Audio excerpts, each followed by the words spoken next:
This was a dream received on the 7th of January, 2007. For those who have ears to hear and eyes to see, you might want to consider it now. This is a bit unusual. The Lord gave it via a vivid dream, and it isn't a depiction of the Lord, but it is a timely and strong word reflecting similar ones many are receiving now, meant in 2007. Be assured the message is positive, it's not negative. The dream. I was in a large modern building like a luxury hospital. About 5 or 6 key people were set to meet in the foyer to give their response to acting upon a vision that had been put to them all. Each person was considerably effective in their own way, all were Christians, and the vision was to do with advancing the kingdom in the newest and latest way. My own reaction was that I didn't feel called to play a part in implementing it, whereas all the rest did. They were good people, but varied in their spiritual maturity. Some of the younger ones were excited about the way it would allow them to advance in their impact and reputation.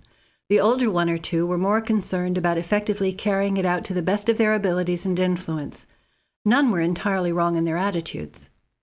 They asked my response first, not because I had their business or administrative acumen, but because they trusted my opinion as a visionary person. And before I got very far explaining why I wasn't 100% behind the project at this time, we were all aware that a great storm was filling the day outside the building. Through the double-glazed, brownish, polarized glass windows, which formed a long wall to our left at the front of the building, we could see clouds and wind like a hurricane. Oddly, people were still at the beach, which was not far beyond the building, and no one seemed panicked. We continued with our talk, but then all heard the sound of a whirlwind. The double glazing muffled much of the sound, but we agreed it was of a tornado. And when we looked out the window, there were a number of them. One of them appeared to pass right over the building. It did no harm, and we oddly expected that to be the case.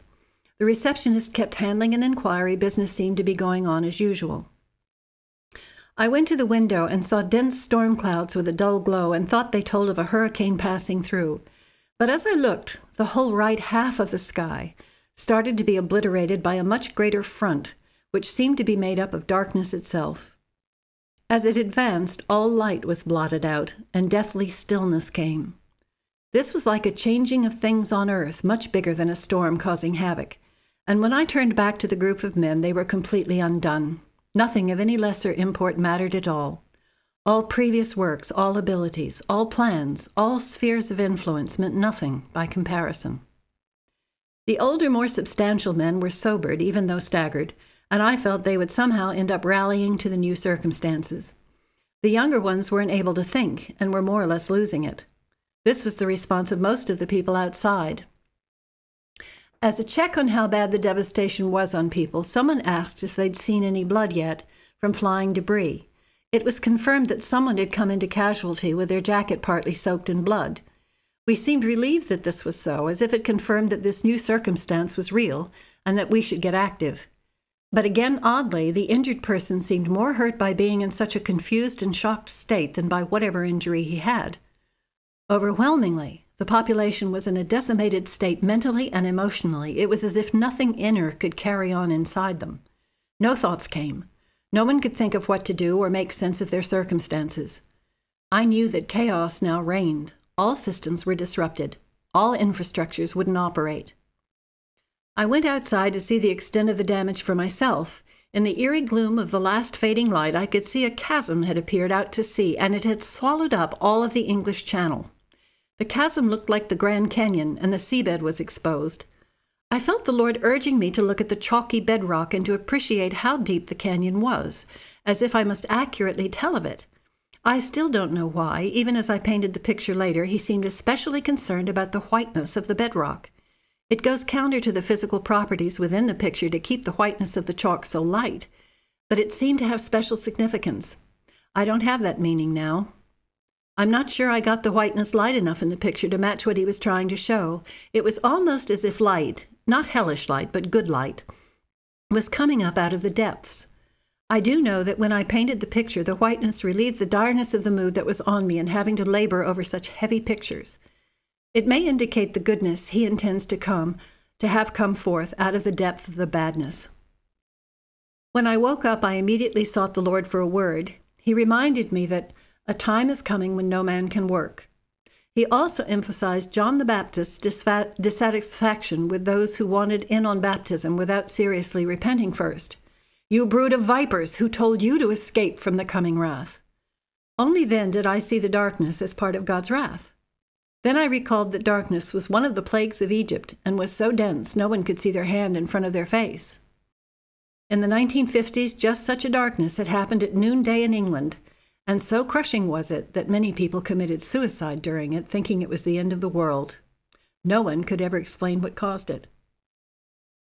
When I thought of the way the tornado had passed over the hospital, I was aware that the building was a strong Christian center and had been spared the trouble affecting the outside world. I thought this indicates the church as an effective, active, ministering body, and where this is so, she is spared destruction. Isaiah 60 talks of a great darkness that will come on all the people, but goes on to say that God's people will be spared or saved and will shine for all in the darkness. I felt this was the case.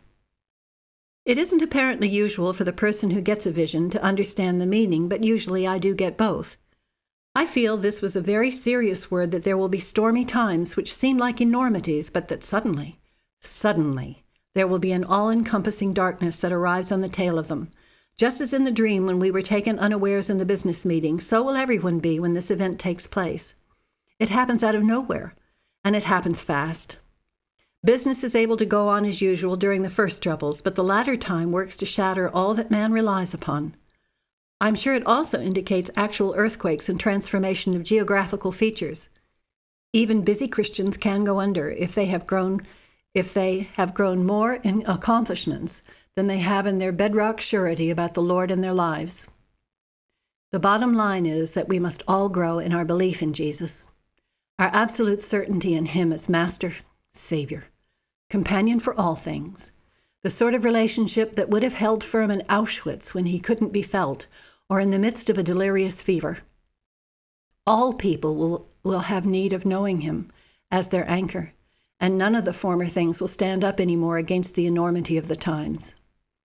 But as Christians, we will shine as ones who have surety, who have stability, rationality to keep on functioning. We will know what's going on and why. We will feel the accompanying of the Lord and His Spirit. We will have it in great measure, so others will find it for sure when they come to us. We will be the ones with systems that keep on working, and with ability to keep on working the systems, such as survive. The average Christian will minister out of their homes to all who come to them, and the communal unity of Christians will hold steady that which is left of society. We will act as the government on the ground in many places. I was left with a feeling we should all, from now on and starting from now, attend to the realness and closeness of leaning on a close-by Jesus, of shoring up every promise and truth statement in our inner stores for the times when thinking will be so hard to do, and when our bravery melts like water within us. Such a time is coming. I think this was the meaning of the dream.